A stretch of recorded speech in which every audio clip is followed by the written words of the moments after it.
اچھا، اگر آپ میں سے کوئی ایک بہن مائک کھول کے مجھے یہ بتا دے کہ شروع سے آواز بند تھی یا ابھی بند ہوئی ہے؟ کوئی بھی ایک بہن یہ مائک بتا دے مائک کھول کر۔ جی ابھی ابھی بند بند ہوئی تھی ہوئی ہے۔ آپ کی مریم، ارے ابھی آ بند رہی تھی پوری۔ بس آواز آ آپ رہی تھی؟ حضرت حذیفہ کا واقعہ بتا رہی تھی نا، ہاں مریم آپا، بتا رہی آپ کی تھی۔ آواز ابھی بند ہوئی تھی، آپ واقعہ اچھا بتا رہی تھی صحابی کا، تو ابھی بند ہوئی تھی آپ کی آواز۔ ٹھیک ہے، جزاک اللہ خیر، صحیح ہے، ہم وہیں سے کرتے ہیں پھر اس کو۔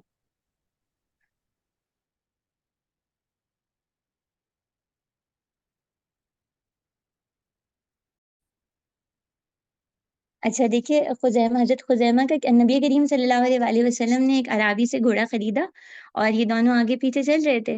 اس عرابی کی نیت میں کچھ فطور آیا اور اس نے جب نبی کریم صلی اللہ علیہ وآلہ وسلم سے سودا تو کر دیا تھا، لیکن راستے میں وہ لوگوں سے ملتا جا رہا تھا اور قیمت بڑھاتا جا رہا تھا۔ اللہ کے رسول صلی اللہ علیہ وآلہ وسلم نے جب اس سے کہا تو اس نے کہا لاؤ کوئی گواہ لے کے آؤ۔ حضرت خزیمہ نے کہا کہ میں گواہی دیتا ہوں کہ اللہ کے رسول صلی اللہ علیہ وآلہ وسلم گھوڑا خرید چکے ہیں۔ اب جو نبی کریم صلی اللہ علیہ وآلہ وسلم نے ان سے پوچھا نا کہ تم نے کیسے گواہی دی، تو انہوں نے کہا ہم تو آپ پہ ایمان، یعنی آپ جو بات بتاتے ہیں ہم اس پر ایمان لائے ہیں۔ تو حضرت خزیمہ کی گواہی کو اللہ کے رسول صلی اللہ علیہ وآلہ وسلم نے دوہری گواہی کے طور پہ کہا اور پھر یہ آیت جو ہے یہ رکھی گئی۔ تو اس طرح کے بہت سے واقعات موجود ہیں، ہمارے پاس محاذرات قرآن ہے، آپ اس میں بھی مطالعہ کر سکتی ہیں اور دیگر جگہوں پہ بھی۔ پھر اسی طرح دیکھیے اللہ تعالیٰ نے قرآن کی جو عملی صورت ہے نا، یعنی ہم میں سے کون ہے جو اقیم الصلاۃ کو نہیں سمجھتا، یہ نہیں سمجھتا کہ حج کے کیا معنی ہے، تو اس سب کو بھی اللہ نے محفوظ کیا ہے۔ اور پھر حضرت عثمان کے دور میں، دور عثمانی میں جب اسلام کی فتوحات کی وجہ سے دور دور تک دین پہنچ گیا، تو پھر کیسے اس کے نسخے تقسیم کیے گئے، یہ ہمیں پڑھنا بھی چاہیے اور اپنے بچوں کو ضرور پڑھانا چاہیے کہ صحابہ کا ہم پر کتنا بڑا احسان ہے۔ اب جو سیکھنے کی بات ہے نا، اللہ تعالیٰ کا وعدہ ہے کہ اللہ قرآن مجید کو محفوظ رکھیں گے، تو پھر یہی بات ہمارے لیے کہ ہم اپنے سینوں میں قرآن کو محفوظ کریں تاکہ روز قیامت ہمارے سینے بھی آگ کے عذاب سے پناہ میں رہیں۔ اللہ کے رسول صلی اللہ علیہ وآلہ وسلم نے یہ بات بتائی تھی نا ہمیں کہ قیامت کے دن صاحب قرآن سے کہا جائے گا پڑھتا جا، اقرا، پڑھتا جا اور چڑھتا جائے، اور ویسے ہی ٹھہر ٹھہر کر پڑھ جس طرح دنیا میں تو ٹھہر ٹھہر کر ترتیل سے پڑھتا تھا، تیری منزل وہ ہوگی جہاں تیری آخری آیت کی تلاوت ختم ہوگی۔ تو ہم سب بہت کوشش کریں کہ قرآن کو اپنے سینوں میں محفوظ کرتے رہیں۔ اور پھر دیکھیے اللہ کے رسول صلی اللہ علیہ وآلہ وسلم نے یہ بھی بتا دیا خیرکم من تعلم القرآن، تم میں سے بہترین وہ ہے جو قرآن سیکھے اور سکھائے۔ آپ سب اس وقت شب بیداری کے پروگرامز اٹینڈ کر رہی ہیں، قوا انفسکم واہلیکم نارا، کہ اپنے آپ کو اور اپنے اہل کو آگ سے بچاؤ۔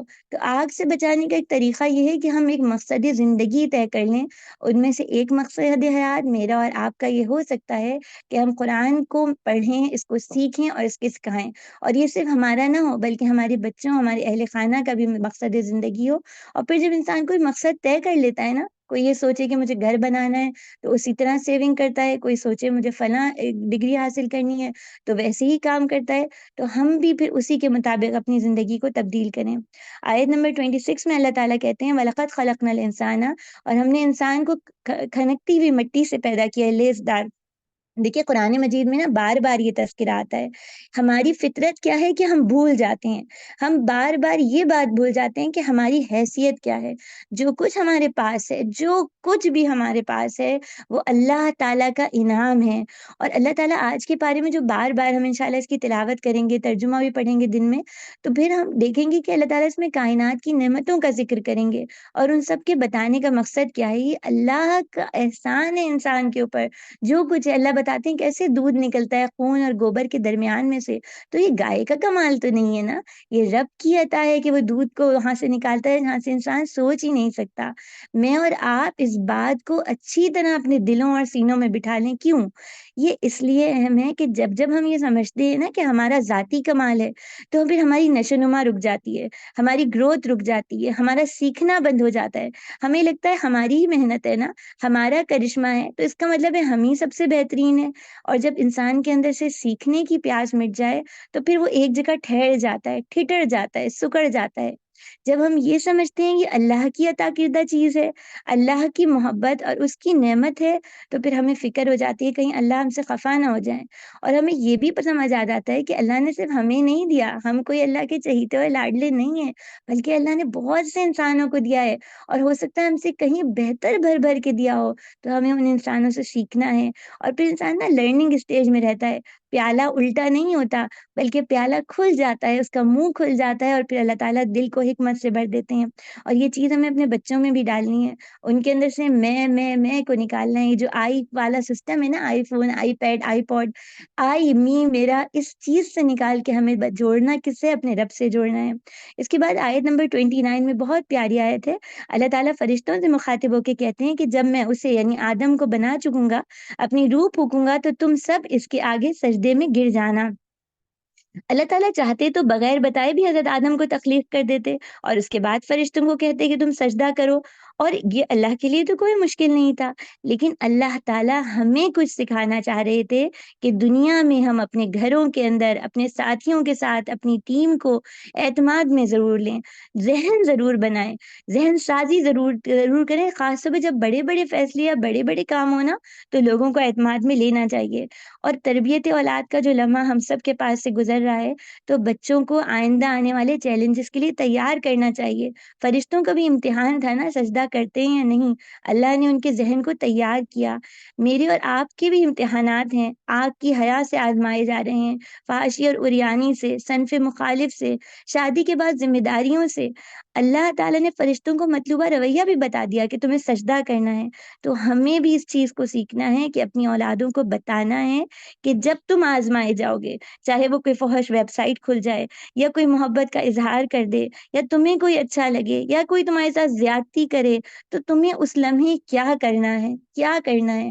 مجھے اور آپ کو اللہ تعالیٰ یہاں پہ اوپن کمیونیکیشن سکھا رہے ہیں کہ آپس میں کھل کے بات چیت کرنا، جھجک نہ رکھنا، اور اس کے بعد اپنا مطلوبہ رویہ جو چاہیے نا وہ بھی بتا دینا کہ بندہ مومن کو کیسا ہونا ہے، سر تسلیم خم کرنا ہے، بات کو ماننا ہے۔ آیت نمبر 33 میں اللہ تعالیٰ بتاتے ہیں کہ شیطان نے کیا کیا، اس نے کہا کہ میرا یہ کام نہیں کہ میں سوکھی سڑی مٹی والے انسان کو سجدہ کروں۔ یہ ہماری اور شیطان کی تعلق داری اللہ تعالیٰ بتا رہے ہیں کہ حسد پہ مشتمل ہے، حقارت پہ مشتمل ہے، نفرت پر قائم ہے، اور اس نے ڈٹ کے اللہ سے کہا ہے نا کہ میں ثابت کروں گا کہ انسان کی حیثیت ہے ہی نہیں، یہ اس قابل ہی نہیں ہے کہ اس کو سجدہ کیا جائے، یہ تو وہی سڑی گاڑی مٹی کا بنا ہوا ہے۔ اب ہم کیا کریں؟ شیطان کی پیروی نہ کریں، اس کے جھانسے میں نہ آئے۔ یہ ہمارا بدترین دشمن ہے، یہ ہماری نسلوں کا دشمن ہے، یہ تھکتا نہیں ہے، یہ موقع کی تلاش میں رہتا ہے، یہ پلٹ پلٹ کے وار کرتا ہے، اور جب تک ہم اپنے رب کا ذکر کرتے ہیں نا، اس کے سارے وار الٹ جاتے ہیں۔ لیکن یہ ہار نہیں مانتا، یہ وسوسے ڈالتا ہے، یہ بے حد ذہین دشمن ہے، یہ ہمیں کنفیوز کرتا ہے۔ اور پھر اس نے کہا، کیا کہا ہے اللہ تعالیٰ سے آیت نمبر 36 میں؟ مجھے مہلت دیجیے میں گمراہ کر دوں اس کو۔ اور پھر کیا کہتا ہے کہ میں اس کی دنیا کو مزین کر دوں گا۔ ہمارے پاس حدیث میں ایک حدیث آتی ہے، اس میں نبی کریم صلی اللہ علیہ وآلہ وسلم سے حضرت صفیہ ملنے آتی ہیں اعتکاف میں، اور گفتگو کچھ عرص کے بعد، یعنی تھوڑی رات ہو جاتی ہے، اللہ کے رسول صلی اللہ علیہ وآلہ وسلم انہیں گھر تک چھوڑنے کے نکلتے ہیں۔ راستے میں دو انصاری صحابی ملتے ہیں، اللہ کے رسول صلی اللہ علیہ وآلہ وسلم پکار کے کہتے ہیں یہ صفیہ بنت حی ہیں۔ صحابہ کہتے ہیں سبحان اللہ، یعنی کہ ہم آپ پر شک کریں گے؟ اللہ کے رسول صلی اللہ علیہ وآلہ وسلم کیا کہتے ہیں؟ غور سے سنیے گا۔ کہتے ہیں شیطان انسان کے اندر خون کی طرح دوڑتا ہے، اور اس میں مجھے ڈر لگا کہ وہ تمہارے دل میں کوئی بات نہ ڈال دے۔ سیکھنے کی بات کیا ہے یہاں پر؟ شیطان کے وسوسوں سے حفاظت کا ایک ذریعہ کیا ہے؟ اوپن کمیونیکیشن، بات چیت کرنا، کھل کے بات بتا دینا۔ اور پھر دیکھیے شیطان تو بہت طریقے سے بچے کو چٹکی کاٹ کے رلاتا ہے، تو پھر ہمارے پاس کیا ہے کہ ہم اللہ کی پناہ میں آ جائیں۔ اللہ جب کی حفاظت میں آ جائیں گے نا، تو ہمیں کسی شر، کسی نقصان کا اندیشہ نہیں ہوگا۔ یہ جو ہمیں اچانک غصہ آ جاتا ہے، ہم پھٹ پڑتے ہیں، ہر ایک سے بدگمان رہتے ہیں، غیبت کر جاتے ہیں، اور اس طرح کے بہت سے رویے، تو یہ سمجھ لیجیے جیسے بیکٹیریل انفیکشن ہوتا ہے یا وائرل انفیکشن ہوتا ہے، تو ہم اینٹی بائیوٹکس لیتے ہیں نا، جب بھی ایسا ہو یا بچوں میں ایسے رویے، ہمیں اپنے اہل و عیال میں ایسے رویے نظر آنے لگیں، تو چوکنے ہو کے رب کی طرف رجوع کریں، اللہ کا ذکر کریں، وہ تمام حفاظت کی دعائیں، چاہے وہ چاروں خل ہوں یا پھر وہ آیت الکرسی ہے، ان سب کا بہت اہتمام کریں۔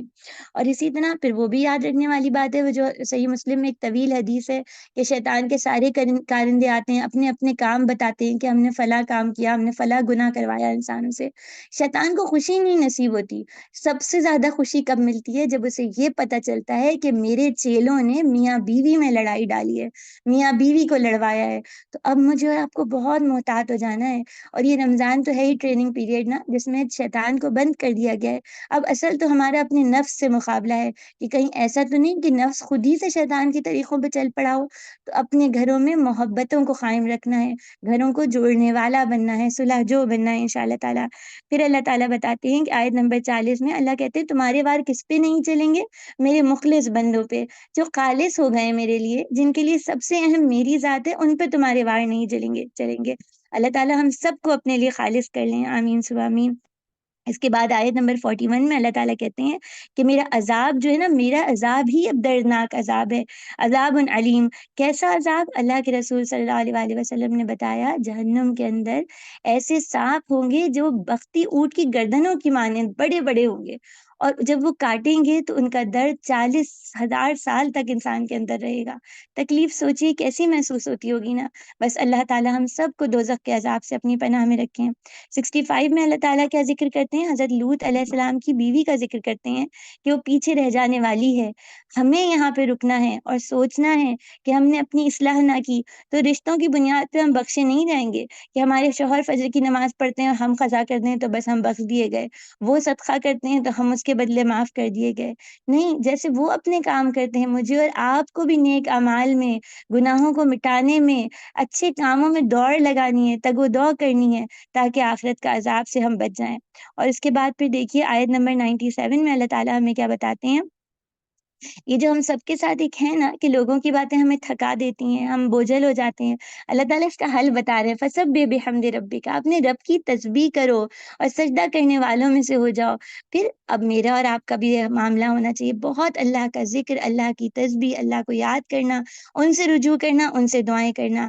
پھر اس کے بعد آیت نمبر 32 میں ہمارے پاس ایک تذکرہ آتا ہے. اللہ تعالیٰ بتاتے ہیں جب فرشتے پاک روحوں کو لینے آتے ہیں تو کیا کرتے ہیں کہ ان سے کیا کہتے ہیں؟ یہاں پر اللہ تعالیٰ کہتے ہیں کہ ان سے کہتے ہیں سلام علیکم، سلام کرتے ہیں اور کہتے ہیں جنتوں میں داخل ہو جاؤ. ایک حدیث میں آتا ہے کہ اللہ کے رسول صلی اللہ علیہ وآلہ وسلم نے فرمایا کہ جب مومن کی موت کا وقت آتا ہے تو فرشتے سفید ریشم کا کپڑا لے کے آتے ہیں اور کہتے ہیں اپنے رب کی رحمت اور مہربانی کی طرف چلو، اپنے رب کی طرف نکلو جو غصے میں نہیں، اس حال میں ہے کہ تم سے راضی ہے، اور وہ تو اس سے راضی ہے اور وہ تجھ سے راضی ہے. اور جب وہ روح نکلتی ہے تو کستوری کسی پاکیزہ خوشبو کی مانند نکلتی ہے، فرشتے اسے ہاتھوں ہاتھ لیتے ہیں. بہت خوبصورت یہ منظر ہے. اللہ تعالیٰ ہم سب کا ایسے ہی معاملہ رکھیں کہ جب موت کی گھڑی آئے تو ہماری روح اس طرح نکلے کہ اللہ ہم سے راضی ہوں اور ہم اللہ سے راضی ہوں. اور پھر اللہ ہم سے کیسے راضی ہوں گے؟ جب ہم دنیا میں صبح و شام ان کو راضی رکھنے، ان کی خوشی کو سب سے پہلے مد نظر رکھیں گے. 68 آیت کو آج دیکھتے ہیں اور یہی پہ ہمارا اختتام ہوگا. اللہ تعالیٰ یہ بہت پیاری آیات ہیں 3، ان کے اندر اللہ تعالیٰ شہد کی مکھیوں کا ذکر کر رہے ہیں اور کہہ رہے ہیں کہ ہم نے شہد کی مکھی سے کہا پہاڑوں اور درختوں اور چھتوں پہ چھتے بناؤ، پھلوں کا رس پیو، رب کے راستے پہ چلو، اور اس کے پیٹ سے جو مشروب نکلتا ہے یعنی رب کی بات پر عمل کرنے کے بعد وہ لوگوں کے لیے شفا بخش مشروب بنانے لگتی ہے. تو پھر میں اور آپ جب قرآن سے جڑتے ہیں، قرآن مجید کو سیکھتے ہیں، تو ہم بھی ایسے ہی مشروب بنانے والے بن جائیں، لوگوں کے لیے نفع بخش ہو جائیں. جیسے کہ اللہ کے رسول صلی اللہ علیہ وآلہ وسلم نے کہا ہے نا کہ اللہ کو کون سے لوگ پسند ہیں؟ جو سب سے زیادہ اللہ کے بندوں کے لیے نفع بخش ہیں. تو اللہ تعالیٰ ہم سب کو نفع بخش بنا دیں، اللہ ہمیں قرآن کی دعوت سے جوڑ دیں. انشاءاللہ تعالیٰ کل اسی وقت ملاقات ہوگی. سبحانک اللہم بحمدک، نشہد ان لا الہ الا انت، نستغفرک ونتوب الیک. السلام علیکم ورحمۃ اللہ وبرکاتہ.